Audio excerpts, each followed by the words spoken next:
Tarnished of Elden Ring versus Thor of God of War. Two characters of gaming 2022.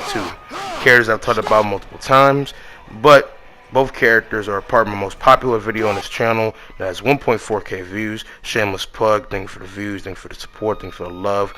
But as well, with this video being a versus battle, I explain why the Tarnished versus Thor is not a debate.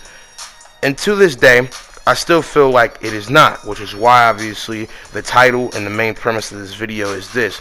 But the difference in this is obviously a lot of time has passed since that video. The DLC for Elden Ring Shadow of the Earthtree came out, and a lot of people have played it, including myself most likely later on, but not at the time of recording this intro. I made a community post basically asking who would win, the Tarnished after main game and DLC versus Thor post God of Ragnarok, which would not mean death, but would basically mean Thor knows how he died, he's rehabilitated, he's reformed, and he's a better man, more mentally stable, more strong, more calm, more reckoned of the vigor of what it means to be a god of thunder. But it is a landslide. 80% of you believe the Tarnished will wipe the floor with Thor, and Thor is at like 22 to 23%. In this video, I'm going to be explaining everything that I've recatched up on, reformed knowledge on about the Tarnished of main game. Obviously give you a review of what Thor from God of War is like, as it's pretty simple.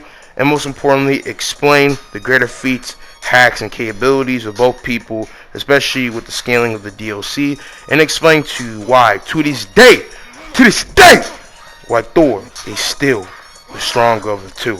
And why it is not close.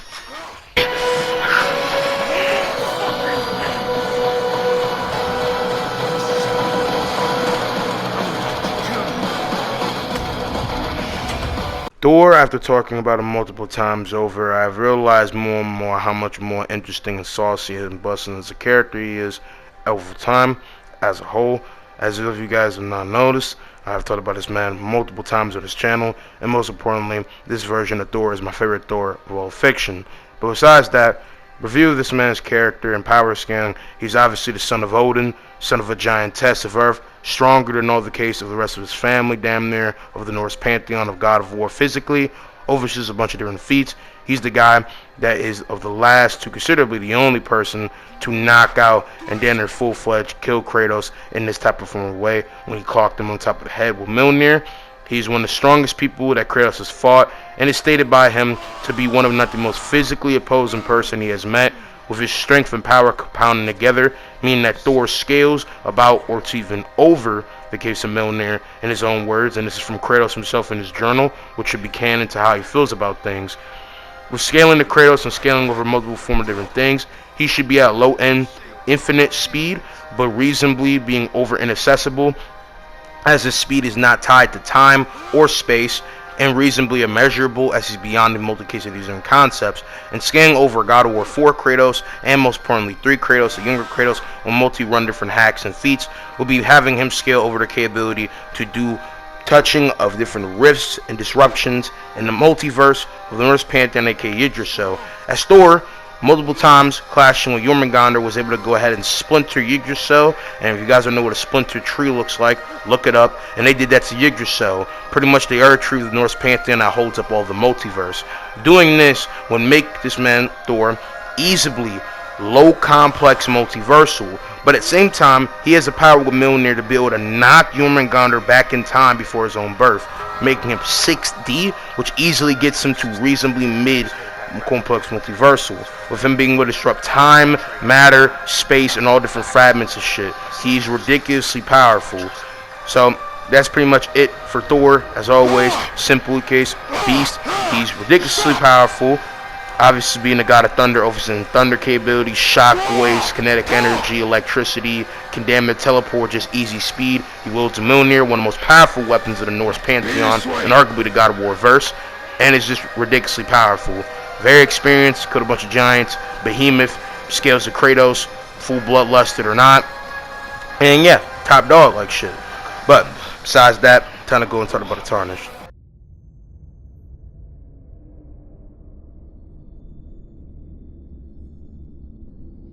And one other, whom grace would again bless. A Tarnished of no renown.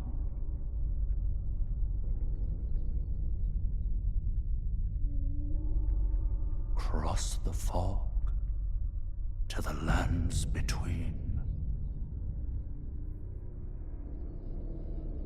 to stand before the Elden Ring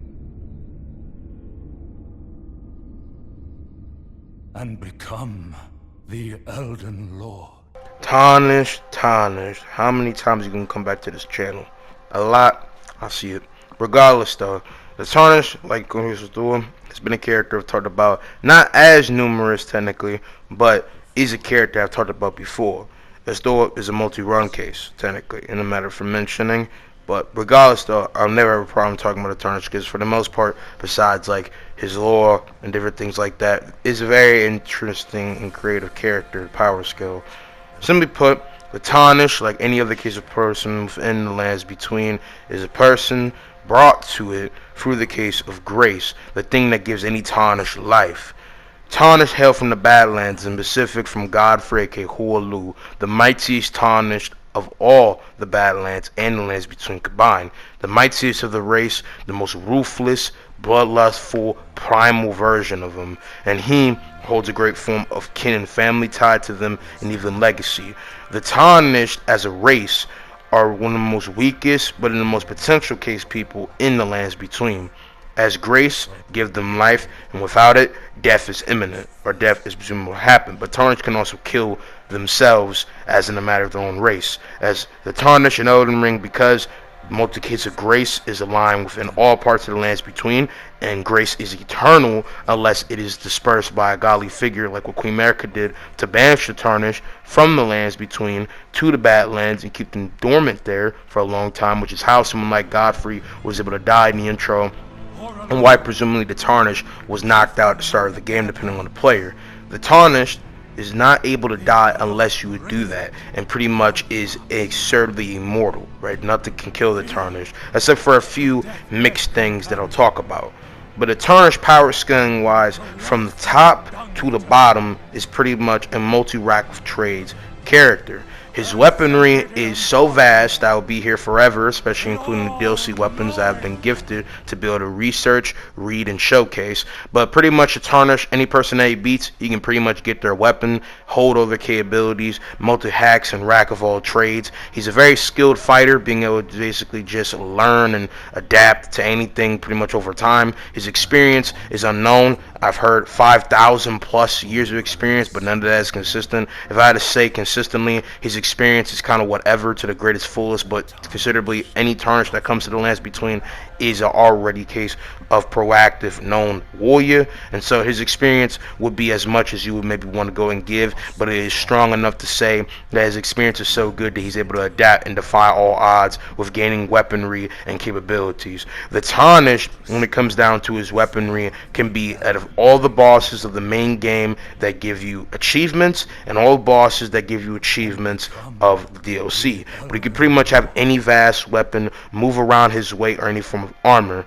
The mainline Tarnished we're going to be using for this is going to be Tarnished after base game, aka becoming Elden Lord, not Frenzied Flame. I know there are endings that might change around his power scaling, just simply default Tarnished. The Tarnished, though, from his scaling from bottom to top and multi-record of stuff, when it comes down to speed, would easily be beyond the case of mostly hypersonic, as he's able to go ahead and scale beyond different moves that go way faster than a general form of subsonic or supersonic, within a matter of being air bliss, different light contexts that can maybe be of mixed interpretation, or beings that are said to go and be moving at considerably this case of hyperspeed type of scale, depending on how you see it against enemies.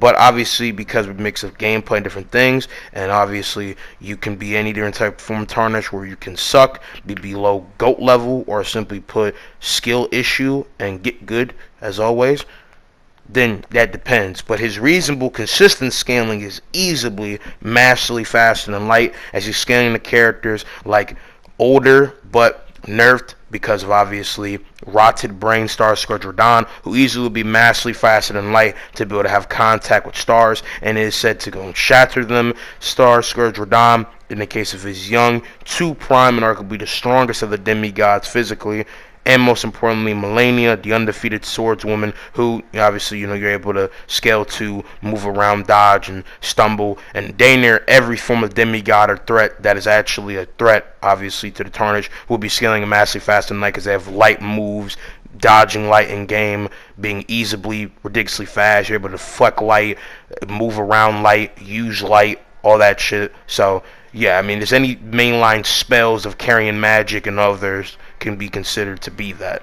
When it comes down to AP, at his lowest end, he'd be multi-solar system to galaxy, right, at his lowest end, because he scales over Star Scourge, Radam, nerfed, Melania, and multi other characters that will be scaling in that strong form scale. He's able to go and scale over Ronnie in the case of her universal possible pocket dimension, used to go ahead and defend her mother, Renala, and rebirth the case of her prime. And this is said within the Elden Ring novelization and scans here, and is able to go ahead and go beyond different case of hacks and stuff that will be able to destroy a person fundamentally on a outer wall level, and is obviously multiple times growing and just perfecting against the odds over time. Granted, this is all a matter of gameplay, as realistically, lore accurate Tarnished would just solo every boss without even a fucking sweat because of the speed scaling I'm about to get more into. But simply at the end of the tenure, after defeating all these different people, Malik of the Black Blade, Fire Giant with a little essence of an outer god, being able to defeat Godfrey, First Elden Lord, and his true form Hoarlu, and obviously defeating Radagon, aka Queen Medica, Elden Beast, and every other person, would easily be scaling to universal. I've had comments saying that no one in Elden Ring is universal. This is false.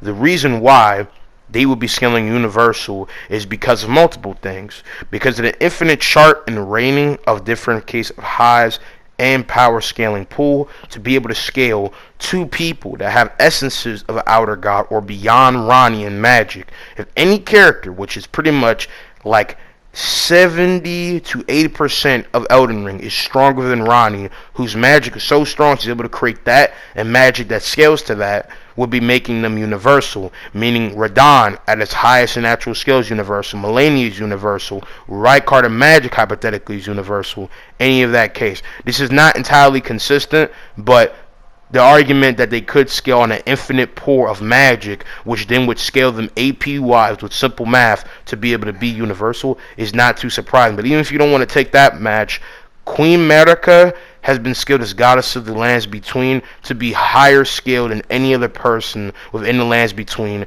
in any form of their concepts and magic, being universal concepts and capabilities and heights, as she scales over the case of potential of outer gods within her whim and power, with this being said. Meaning because the Tarnished is able to beat her slash Radagon of the Golden Order, because Radagon and Queen America are the same person, with this being said, and Radagon arguably, to some people, is arguably stronger because he's the enforcer side of Queen America, would make the Tarnished easily universal. He also defeated Elden Beast, who was literally the greater will and order of the Lands Between, meaning that Elden Beast would have to be universal to be literally the essence, the concept of Elden Ring itself, as the Erd Tree is easily universal, and the frying of it through the case of the power of the Fire Giant's Forge, which obviously is held to within the power of the outer god, aka the thing that Fire Giant uses, would make Fire Giant's power, at least in its potential higher standards, doesn't make Fire Giant universal. You could argue that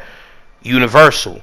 So it's pretty consistent that a lot of characters, to a great few of the most powerful characters, are easily universal. This would also go to other characters of Tarnished's face, like obviously Melania when she goes into Goddess of Rot, Star Scourge Radam most likely when it comes down to him, in the case of the Shadow of the Erd Tree being empowered by Mikola, who does actually retain a goddess-like essence, even in the case of him obviously trying to ascend to God, what is being said, not to call him a goddess, but I'm saying like in comparison to his mother, Queen Medica, and other characters. So without a doubt, he's universal. But when it comes down to his speed and other record of things that are tarnished, he or she, they, whatever fuck, can do in comparison, would be a lot more higher. As when the Tarnished goes about trying to scale to Placidu 6, the king of the lands, case of dragons, and of Fodor Missoula, the home of the dragons, king of Fodor Missoula, the mightiest dragon next to Baal, and even Lansax, is able to go ahead and exist in a plane beyond time and space, or even without time. And this is because of the fact of his injuries in his ambush fight against Bale, and mixed also with him waiting for his great crown, Queen of the Gloams, or the Glomite Queen, and mix of also one of the threats to Queen America's rule as an Empyrean. As an Empyrean is a person that can send to godhood. The Glomite Queen is not scaled to Queen America. She just is a very still powerful person, but mainly scaled to her in her role to become goddess. So anybody that's trying to say, Malekith because he defeated her, which is still a good feat, with scaling that, you're wrong. Malekith can be universal, but he's not being Queen America, so just stop that shit right there. That my tier list still stands. All right, second tier list, not the first one. Besides that, though, with the speed scaling of this, depending on how you perceive this, they would easily make the Tarnished at low end infinite, because he can be in a plane beyond time and space, and then be inaccessible, which is where I would scale him, because simply put, the Tarnished is scaling in a plane beyond time and space, and the Tarnished can still move, Placidus can still move, he can still make, a bunch of his magic, clouds, teleport, lightning array of shit. This is his domain. He scales to Bale, which is able to scale to Placidus. So with that being said, scales that, and in their primes, Placidus and Bale, it is very mixed. If he can go ahead, sorry, on my phone, even actually scale in comparison to the case of him all around. So in their primes, they should both be scaling to this. And Lansax, whatever version, as Godwin the Golden, greatest son of Queen Medica and Godfrey, was able to defeat him. And he's able to go ahead and be hailed to the same regard as that. And the Tarnished is able to defeat lower, underformed versions, and most importantly, dragons of that same height. So this scaling of Far Missoula above these dragons can get the Tarnished easily to these speeds. And that also can arguably go for some of the characters depending on perceive that. But the Tarnished does this, not them. So, take it or leave it, know how you feel about that scaling. But with defeating Placidus, Bale, and other characters that also have mixed scaling, they'll go and say that they've been able to face Placidus. This would not only have him hypothetically universal, as Placidus, Bale, and other people that scale on that same margin have been said that they were way more powerful than anything the Gordon Order had at a time and before them, meaning that considerably, not saying that Placidus beats Elden Beast, that is on crack mode time, and I'm going to say that, is more that fact of him scaling within the same bar of easily multi-galaxy to universal is pretty consistent, but as well, meaning that because he hurt Placidus, and Placidus shards, aka scales, are able to exist and disrupt time in space just by existing, will mean that when the Tarnished hits you, it's like a HF blade time. He doesn't just hit you on a normal AP level. He's hitting you on a fourth dimensional cusp. He's able to disrupt time and space when hitting you. So any weapon the Tarnished has, doesn't matter what it is, this AP Watt is just able to dish that out. So this can solve a lot of verses, and unless you're a character like the character we're saying that he's comparing to, Thor is able, to exist above or has a hack against, this is very prevalent in destroying people's entire conception. This also helps with his vast different hacks. Again, I'm not going to name all of them, especially because this part is getting pretty fucking long, but the Tarnished is a very long character to scale, and this is all the information that obviously a boy got educated on. His hacks go with case of different meteor usage, carrying magic, black flame, rot. He's able to blossom like Melania. He has the black blade of Malekith, which is destined death, and destined death is one of not the most feared thing that lands between, because it's conceptual erasure, meaning that he can literally decay a person's soul in conception. And the Tarnished was able to go and survive the full width of this to teleport back and be able to utilize it and absorb it into his form. As any person that takes in destined death like this would be able to use it on that same cusp. And the Glomite Queen, Malekith, Ronnie, some other characters obviously in the lands between, if we're talking about other players, can use this. So yeah, this will be very effective, and I'll talk more about the usage of this as well. He also has Frenzied Flame, even if he doesn't full take in Frenzied Flame. What Frenzied Flame does, mind hacks, conceptual erasure, as he makes you go into frenzy, makes you go schizo. Jinsu would know this effect, and so yeah, that is pretty powerful as well. He has multiple Arrakis shit, but he pretty much has every weapon, every capability, blood magic from Moog, every weaponry from the different bosses across the main game, and in case of the DLC, he's pretty fucking cracked. So yeah, that's the Tarnish when it comes down to the case of the main game. But time to talk about the DLC. The DLC Tarnished is pretty much damn near the exact same. I'm gonna keep it a buck. There's not that much demonstrous difference on it. The only thing that gets a little bit more up is the scaling chain. And lore accurately, he just scales over everyone else. I mean, he's able to defeat Bale, all these other motherfuckers, all these niggas that are literally just top dog powerhouses within the scaling chain. And like, it doesn't really matter. I'm gonna be honest. Like, I've tried reading and getting into better gauges of these characters, and it doesn't really change. The only thing that changes is about how much more powerful you really want him to be. When he fights young Radon, who is very powerful, but arguably it is not in his original prime body, if you really look into the scaling, is, mind control. So depending on how you perceive it, is not at his full best, but still is obviously a ridiculous, unrealistic powerhouse who is objectively unbalanced. Changed my mind. He's still very powerful. And when Mikola comes in here and starts, diddling him, he becomes like at least 5 times more powerful with being amped, and becomes easily, like, arguably the strongest person without being added to the round table on my tier list, as being a powerhouse like no other. And within the mix of his, young body, greater control of stars, meteors, all different pool of gravity magic, and just being a powerhouse would be beyond his rotted or older, considerably still younger credit of self, where he's like fucking 25 to 32 feet tall, what is being said.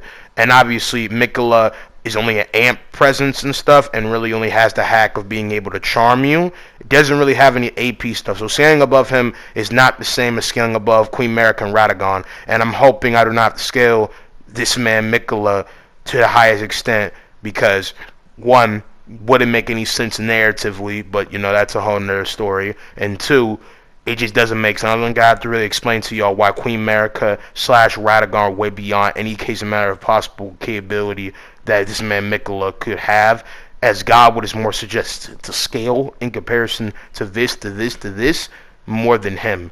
Right? It's the same thing. I mean, like, yeah, Tarnished defeats Mesmer, which is like a mixed scale person, to even say like he's stronger than Ronnie's magic, so you take that at your whim. Mesmer is not very scalable to anything actually comprehensible, but the Tarnished can be, the Frenzied Flame Lord, so, that's something which, would just keep proving universal. But he defeated a concept of, Frenzied Flame, so, he kind of gets still in, that good 4th dimensional scan. And yeah, pretty much it for the Tarnished.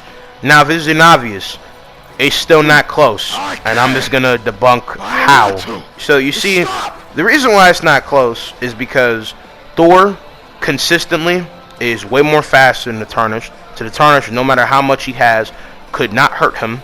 Okay, he's so much more durable than him, and him hitting on a 4th dimensional scope would not hurt Thor, because he can hit so hard he sends somebody back in time before they were a cell in their father's nutsack.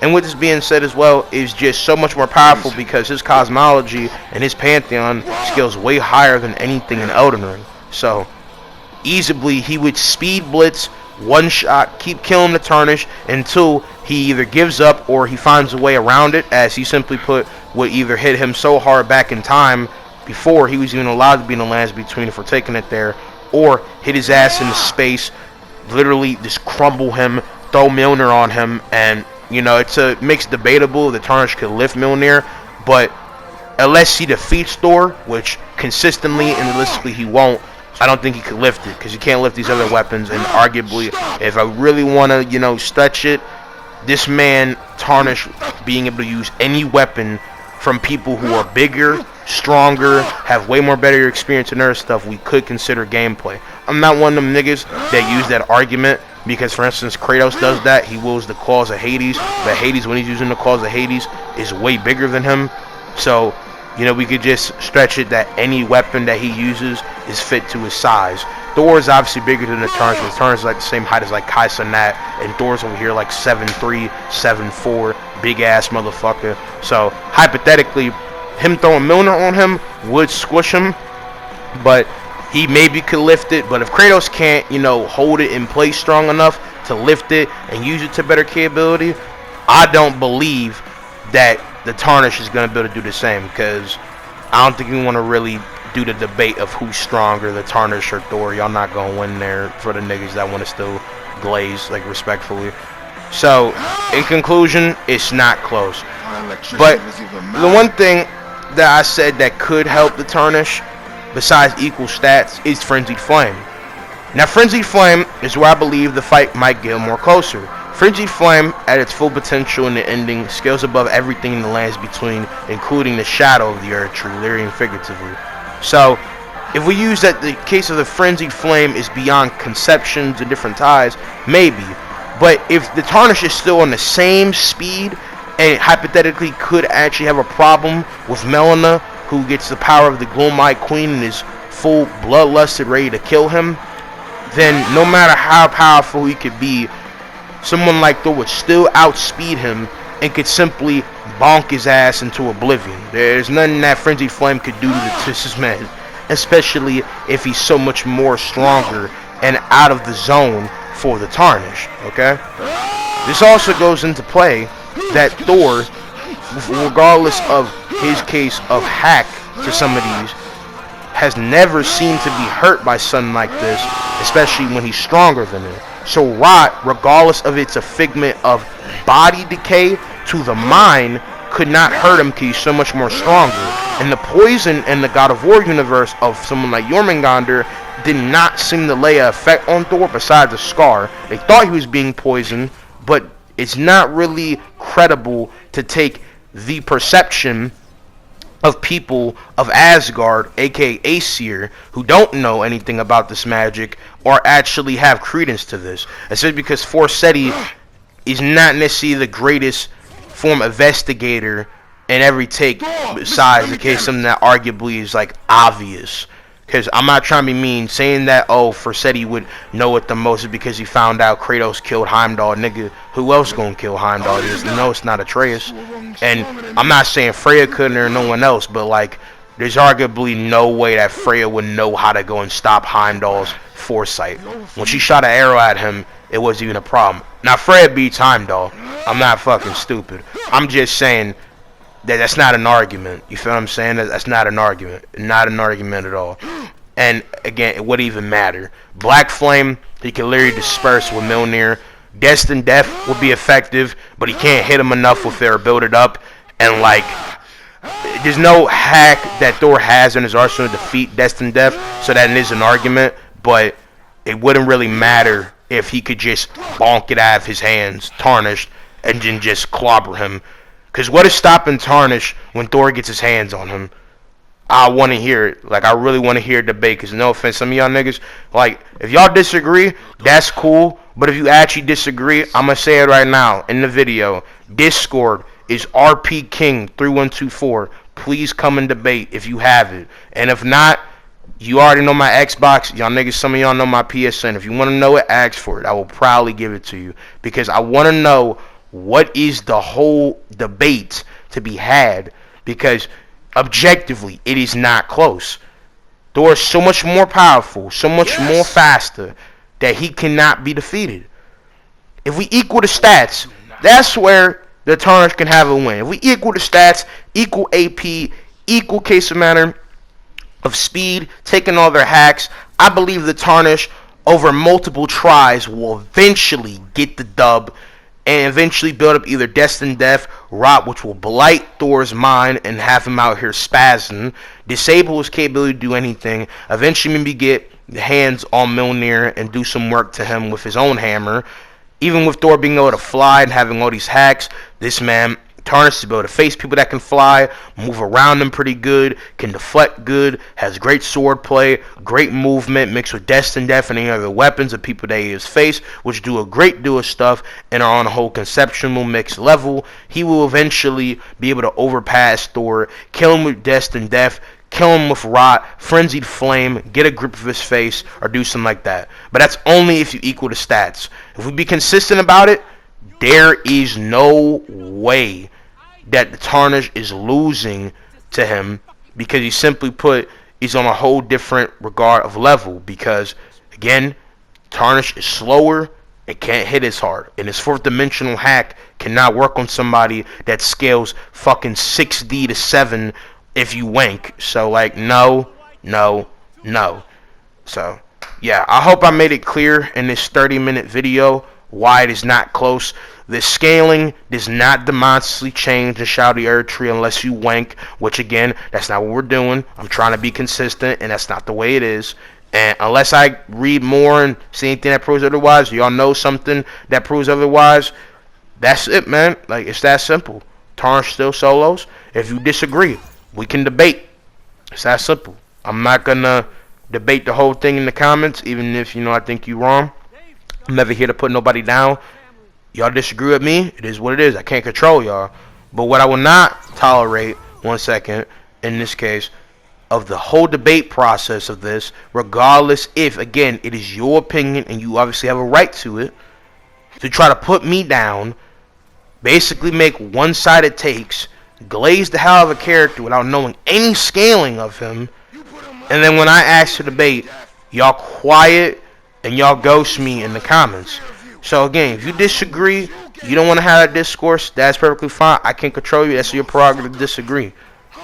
But if you actually want to prove me wrong and debate me, please debate me on Discord, debate me on Twitter, debate me on Xbox, debate me on PSN. Shit, I will actually get any other social media app just to debate you, or I'll borrow someone's account to have this discussion. Whatever you want it to be. Give me the chance to have a conversation with you and not this fucking Twitter debate shit texting. Because on Twitter, in case it's not obvious, you can't call people. So I'm not going to just, message you the whole time. But that's it for the thing. I just kind of want to make that clear. I hope you guys have enjoyed. I'm going to see you guys in the next one. Peace out, mommy.